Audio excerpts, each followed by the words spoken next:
Ave María Purísima. Bienvenido al servicio de confesión automática de la Iglesia Católica. Por favor, para comenzar, diga su nombre.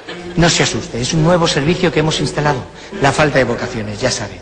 Pero no se preocupe, la confesión tiene la misma validez. Ande, pruebe, diga su nombre. Me llamo Anchón. Anchón Urrutia. Su nombre es Anchón Urrutia.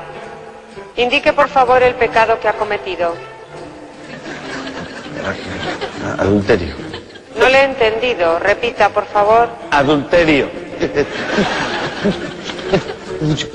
Adulterio. Ha seleccionado adulterio. ¿Es correcto, señor Urrutia? Sí. Adulterio, he dicho adulterio. Por favor, para poder determinar su penitencia, indique con el teclado el número de mujeres con las que ha cometido adulterio. Una. Joder, calla. No funciona.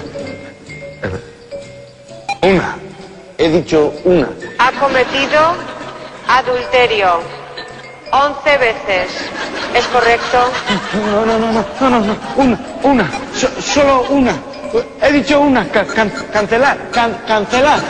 Correcto. Anchón Urrutia. Su pecado es adulterio cometido 11 veces.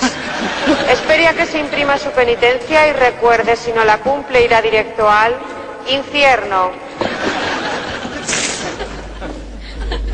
Sor Virtudes, es usted una diablilla. Y decían las hermanas que no íbamos a sacar partido al karaoke que nos echaron los reyes.